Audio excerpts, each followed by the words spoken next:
Now, with this kind of upbringing, even though I have not been formally initiated in this movement, Theosophy, but I feel a spiritual kinship, and that gives me the courage to stand before you.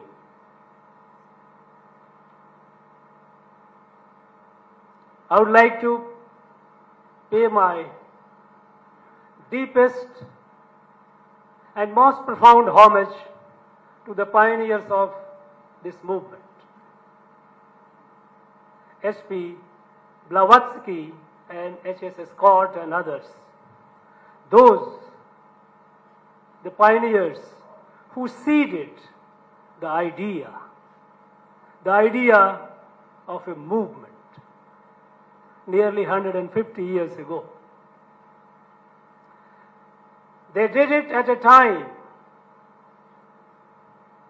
when the humanity was in a dire situation. Some powers in Europe, with the powers of a steam engine and gunpowder, they had conquered the world. People were oppressed, suppressed, and exploited. They had fabricated a theory of racial inequality. When in 1853, preceding this birth of this movement, de Gobineau came up with this theory of inequality of races, that in this world there are three races, white, yellow, and black, and white are the superior. They started measuring the people, the colonized people, their skull, the length and breadth, and trying to marking where do they stand in the rank of inferiority. It provided the intellectual and so-called pseudo-scientific basis for or rationalization for colonization, which was bluntly expressed much later in the context of the colonized people and their suffering by Winston Churchill when he said, "Dog in the manger." He said, referring to the people of colonized countries, as dog laying in the manger for long. And he's quoting his words, that a dog in the manger does not have the final right to the manger simply because he has been laying there for long. It belongs to the superior races. Those were the context. Not only that, the people with theological arrogance, believing that they and they alone possess the light, they went on coercing, suppressing the people, forcing them to accept the light that they had brought in the process inflicting unspeakable miseries. In all this such dire situation, the pioneers took a bold decision. What they did was a testimony to the resilience of human spirit.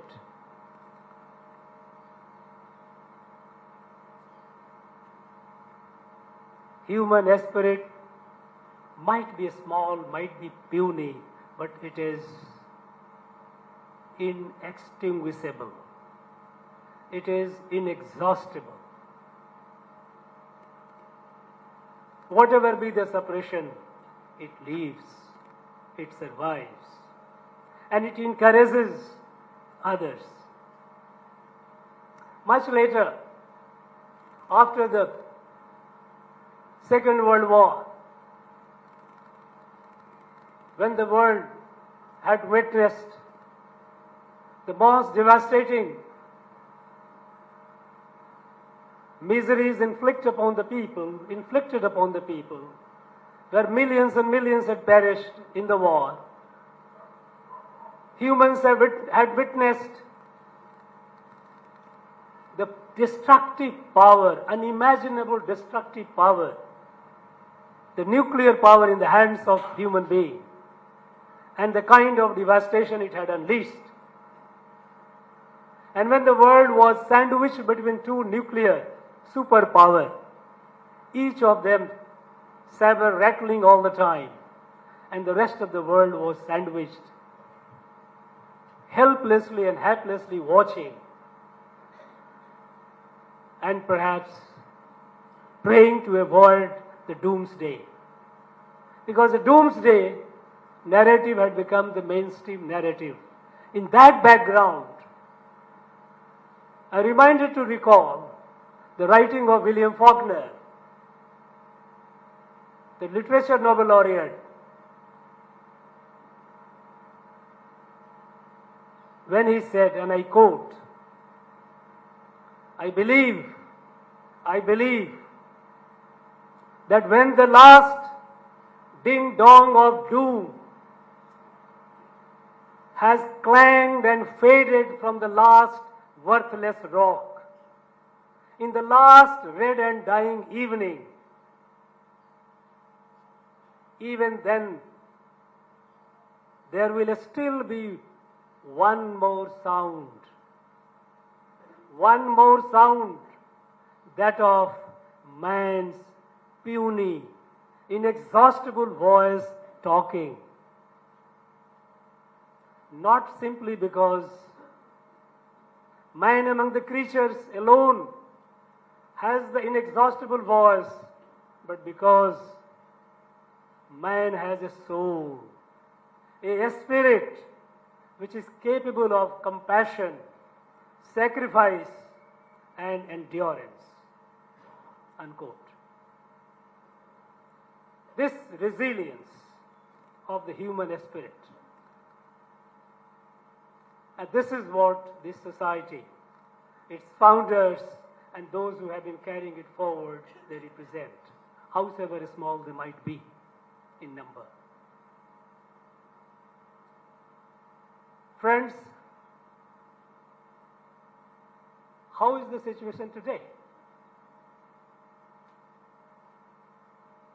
Today, we know that we are living in a world which is highly volatile, unstable equilibrium. At the time when the international institutions were created to make a safer world, to make a world which would be free from weapons of mass destruction, a world which would be equitable, free from poverty and disease. Where are we today? Today, nuclear weapons have multiplied many times, many-fold. And they are in far many more hands than it was before.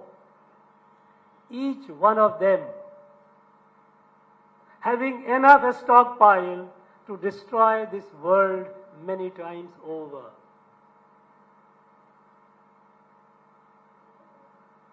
Look at the inequalities, deprivation, the hunger, the starvation we have in this world. A large segment of humanity is malnourished, is hungry. Look at the climate. Mother Earth is heating up due to reckless exploitation of its resources, its assets, which they call it resources. With the anthropocentric view of life that humans are the Lord and Master of the creation, and the whole creation is meant for their enjoyment. In the race for enjoyment, they have devastated the climate, the environment, and now elements are angry. They are visiting, they are showing their wrath time to time. These are curtain raisers.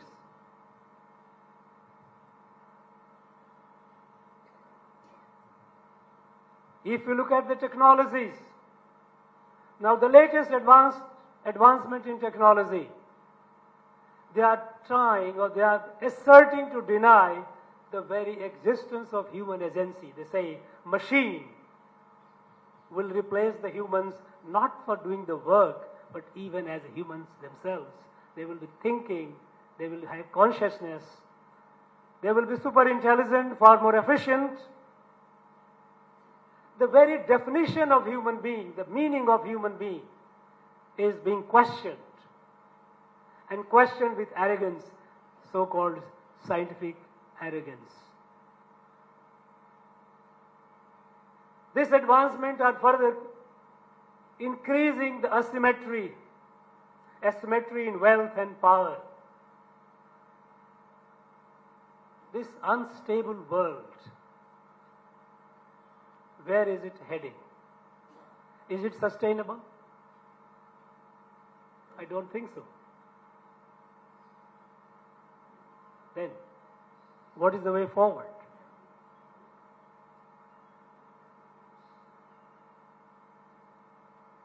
At individual level, there have been people who have been pursuing the truth, the realization that we are all part of the larger whole. We are one and the same. We are like leaves, million leaves on a tree. Each leaf look different, but out of the tree it has no existence. We are all integrally one. This realization is being pursued at the individual level.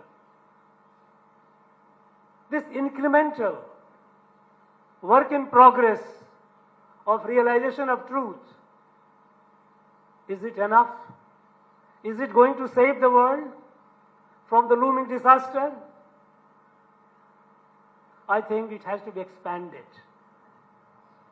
It has to be expanded. The spirit of theosophy has to be expanded from individual to the collectives. And when I say collectives could be at the social level, at the family level, society level, or at the governance level. Governance level because it is more impactful. Can governance be carried on with the spirit of theosophy?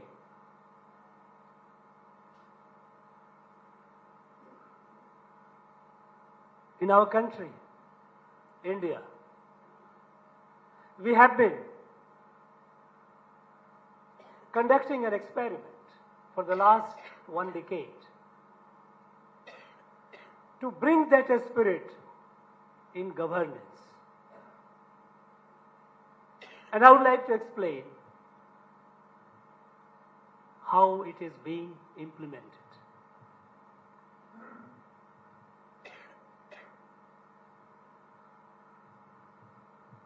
You know, governance by and large across the world has been following a model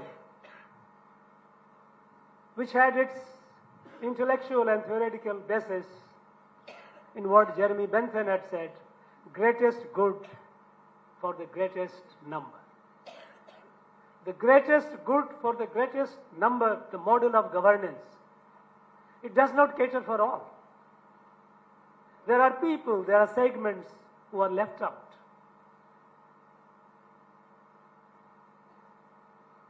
We have shifted, we are trying to shift from that model to all-inclusive governance. Don't leave anyone. Don't leave anyone how? Let me explain. Every citizen of this country must have access to the basic ingredients that would qualify that person to be called human. Food, health, education, home, access to drinking water, potable drinking water, electricity in every home, cooking gas in every home, toilet in every home.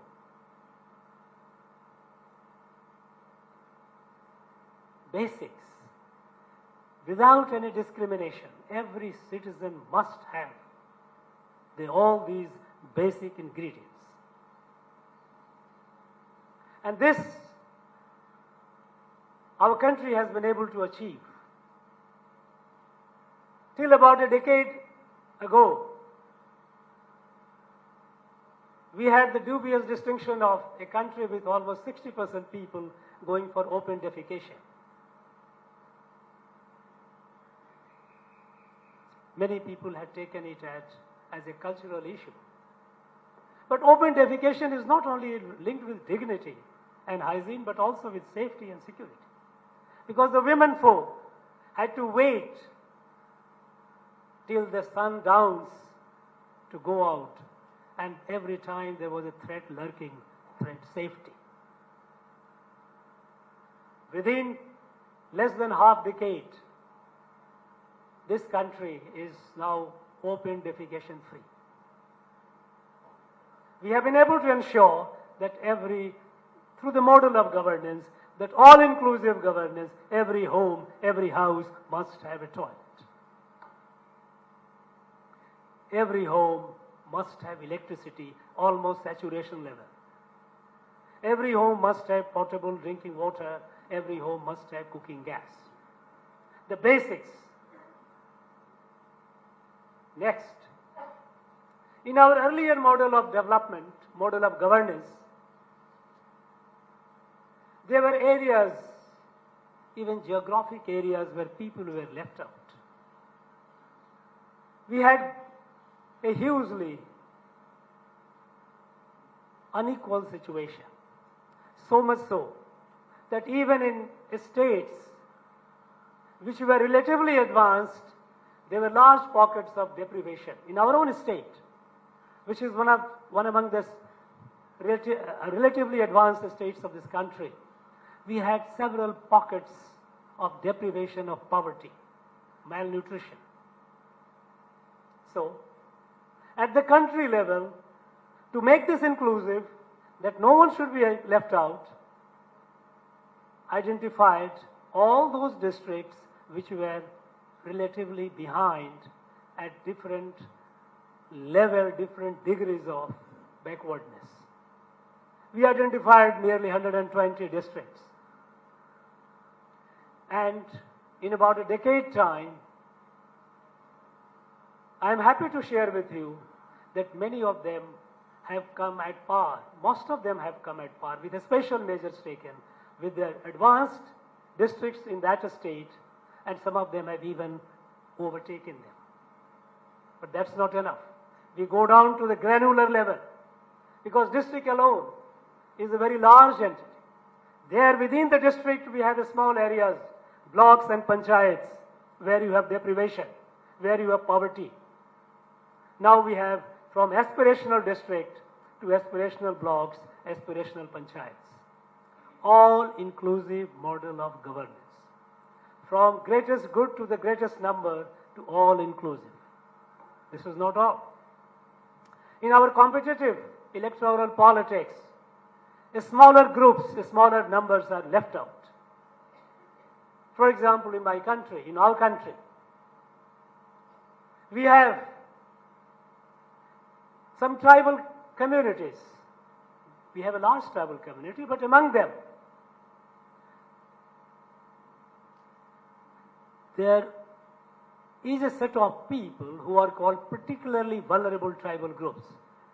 They're just about less than 4 million, scattered all over this huge country. Now imagine a country of 1400 million, 3 to 4 million is dispensable in terms of electoral politics. But no, this is not. And all-inclusive governance means they also must be included. And so, special programs for targeted to pull them up. A few months back, I was in Javadu Hills. Javadu Hills is home in this estate. Is a home to some such particularly vulnerable tribal groups who are way behind.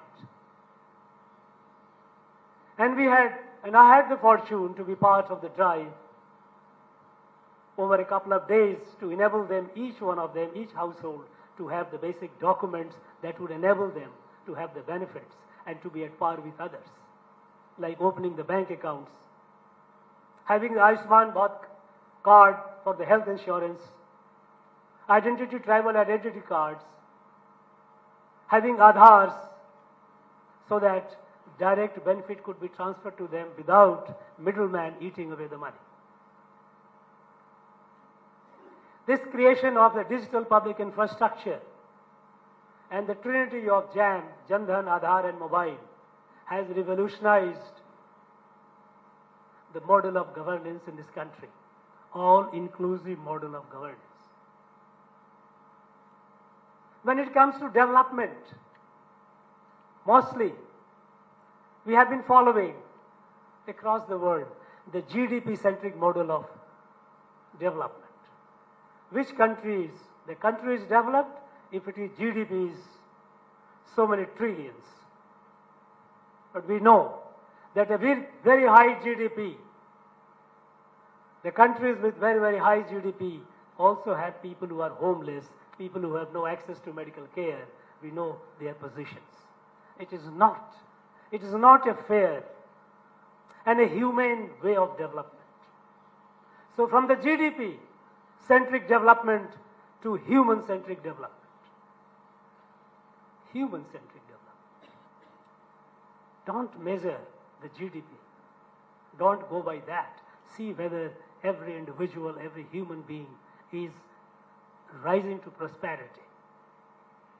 And for that, taking measures to ensure that instead of the large industries should come, but large industries coming, it also inevitably it leads to inequality, to unequal distribution of wealth, greater thrust on MSME, micro, small and medium. And how do we do that? By making the people from the state-centric drive to people-centric drive.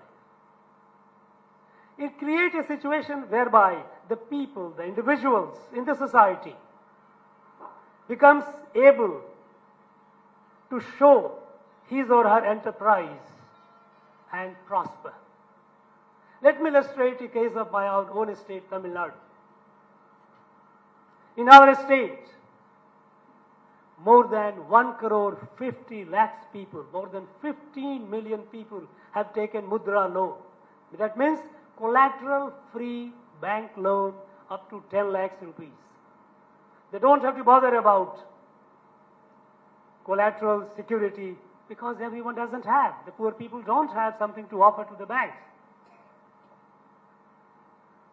Collateral-free. I have visited the districts, the remote areas, the villages. The women folk have taken a small amount, 1,50,00,000. They have taken loan, set up a tea shop, tea snacks selling. That family is earning with dignity. Someone has bought some stitching, tailoring machines, tailoring clothes, selling it, earning with dignity. Someone buys some milking cattle, cows, part of the dairy movement, improvement. This micro revolution at the micro level. It is these which leads to the fair and equitable distribution of wealth, ensuring the people who have been left far behind to live with dignity. And it is this class of people, the involvement of the large number of our people, those who are out, that today India is the fastest growing large economy in the world. The model of governance, the model of development, human-centric development, not. Again, not consumption-driven economy. Reckless consumption, we know it has destroyed this. Today, the situation we have reached to a stage where you buy a gadget, I would not like to name them. By the next year, the next model comes and there is no scope for you to get it repaired. You have to throw it. Is it sustainable? It is not. Reckless consumption-driven economy or development is not sustainable. It is creating crisis. The development model has to be sustainable. Economy has to be circular. You can't be producing waste.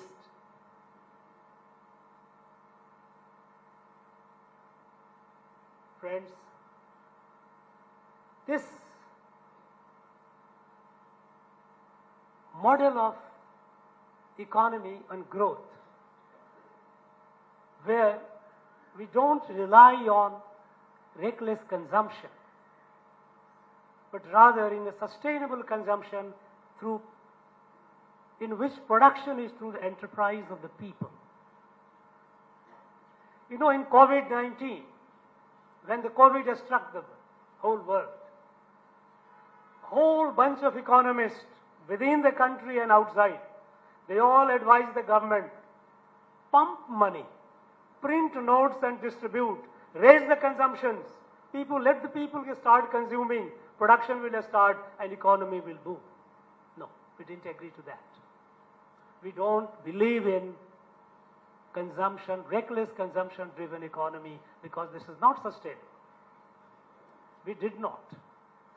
Perhaps this country, India, was the only country which has stood and did not pump unnecessary money by printing notes to boost consumption. Instead, we created the infrastructure and enabled the people through various facilities by which they could have access to capital and show the enterprise. And it is because of that India is the fastest growing large economy in the world today. Whereas those consumption-driven economies, they struggled for long to come out of recession, causing so much miseries to the people. This human-centric governance,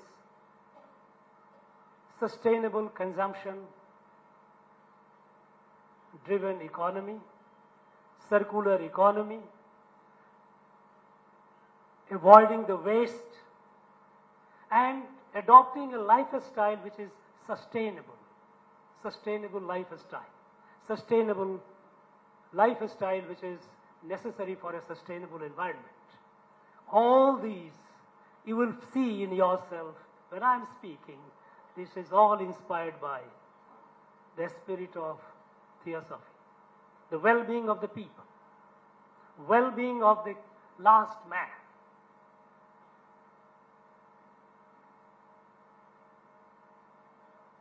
Not only that, we know that every human being, we all have element of goodness, we all have element which is not good, which is bad. The good and bad, the evil and the good, it all resides in our heart. How to unleash the goodness, the positive spirit in the people. We have to collectively build it. We have to collectively ensure that the people, the positive force in the people is unleashed and you harness that. When it comes to the positive force, and all of us, we are the mix of the two. Let me tell you a folk tale.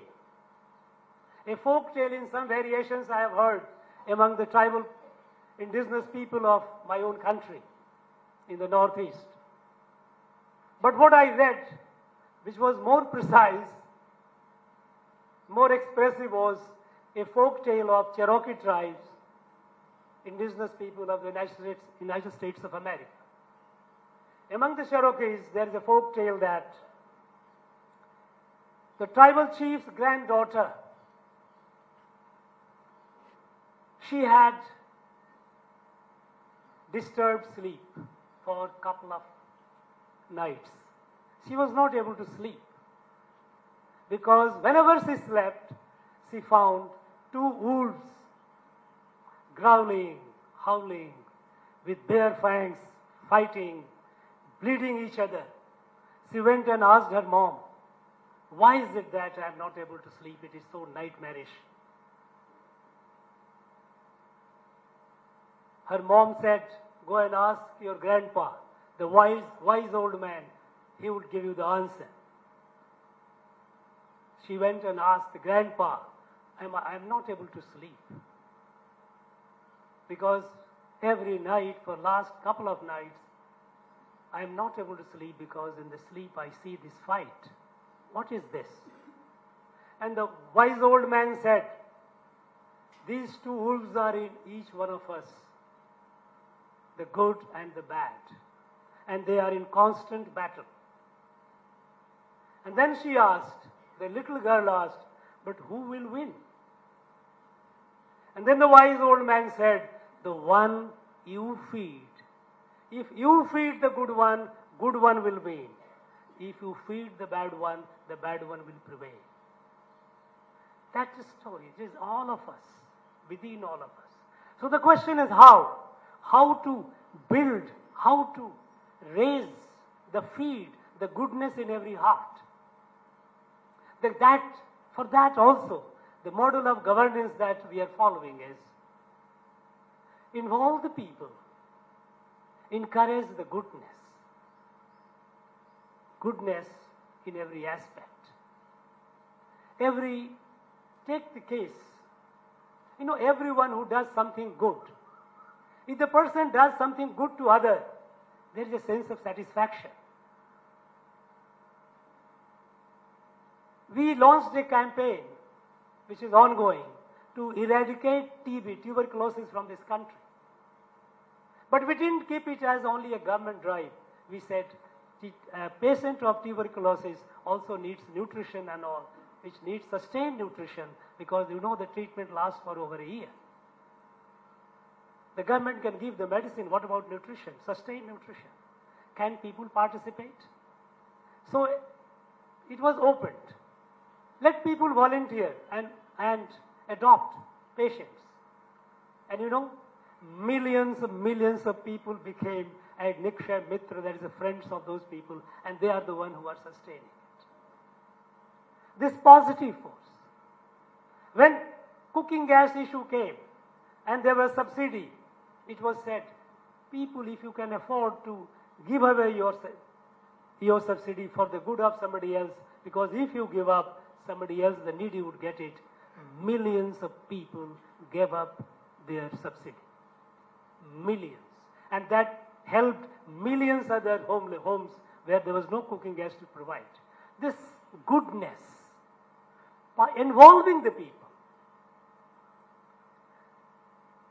Until recently, till about a decade, in every recognition of the government, we had various awards, Padma Awards, Padma Shri, Padma Bhushan, Padma Vibhushan.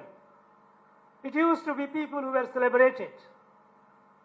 No longer. It is the bare feet, women in the remote area of the forest, planting the trees, taking care of the trees.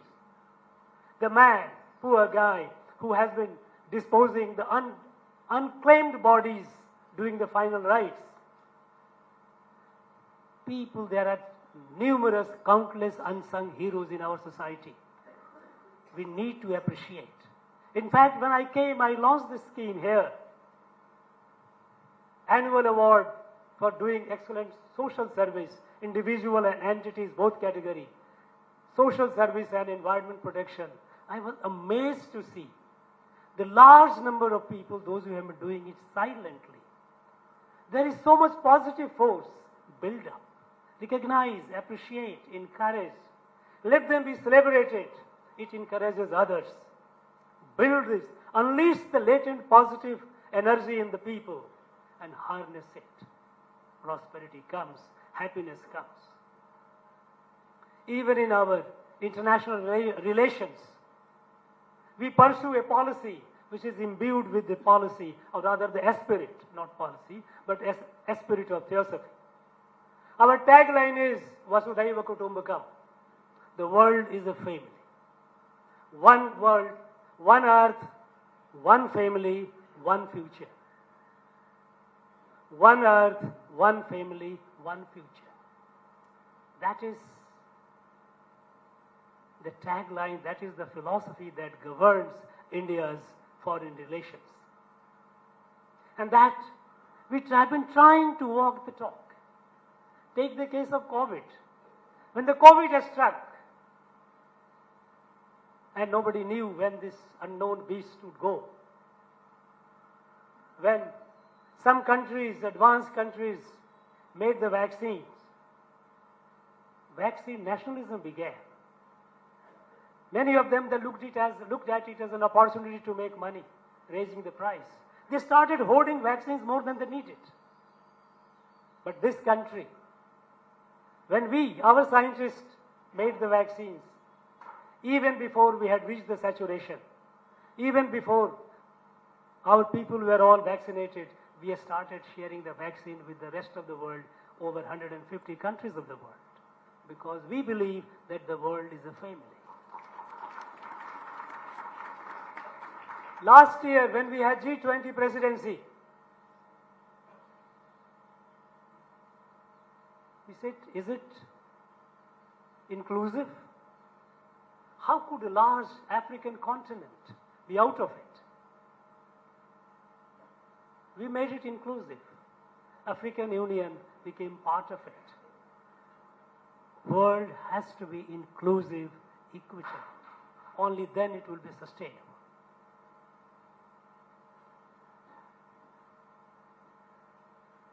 Even in conflict. Earlier, we used to say we are non-aligned. When the two countries are fighting, we'll say, no, we are not with you, we are not with you.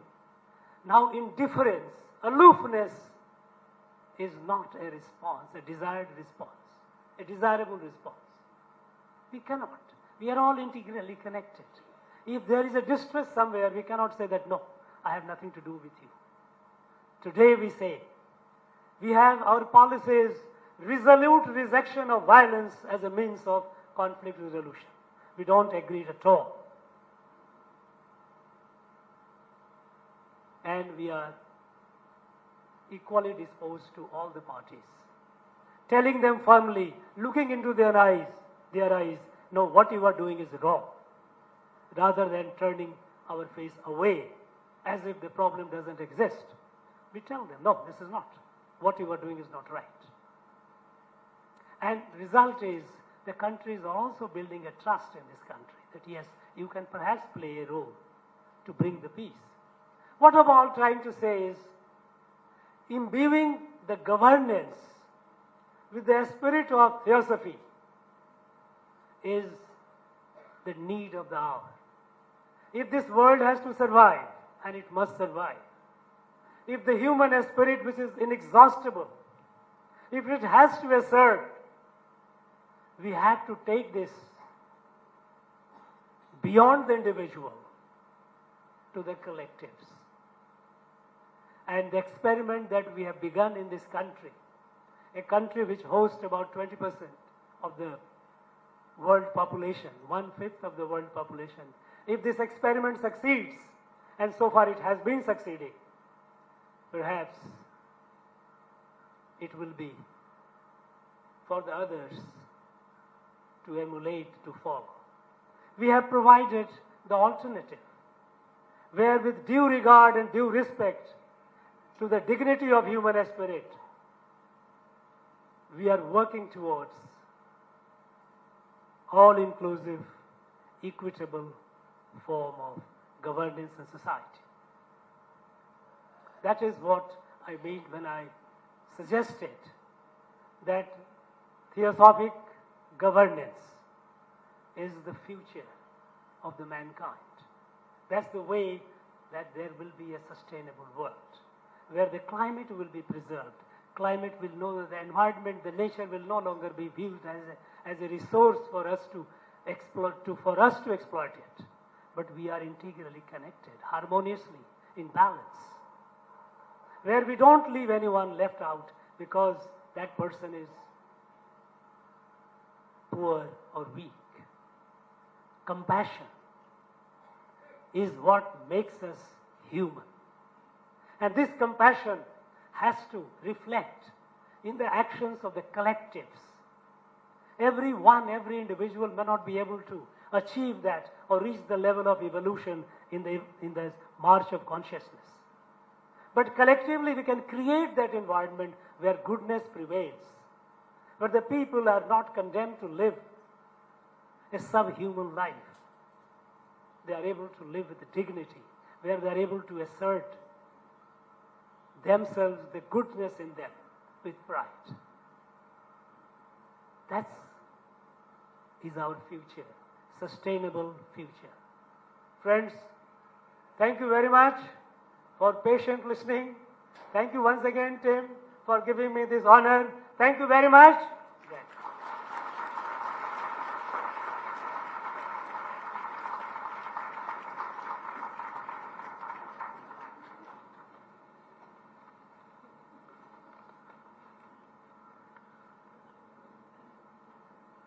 Now we have come to the end of a very inspiring, enlightening, and meaningful, pleasant event. I consider it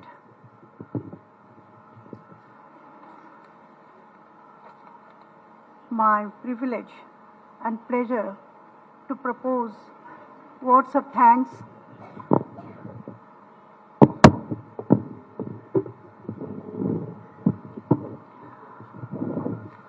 I consider it my privilege and pleasure to propose words of thanks to the chief guest on behalf of all the delegates of this 149th International Theosophical Convention. I convey our heartiest thanks and deep gratitude to the Honorable Governor of Tamil Nadu, Thiru R.N. Ravi, for his erudite lecture. What he said is practical theosophy, but it seems he knows much more than we know. He is, as it is evident from his speech, he has profound knowledge of theosophy, spirituality,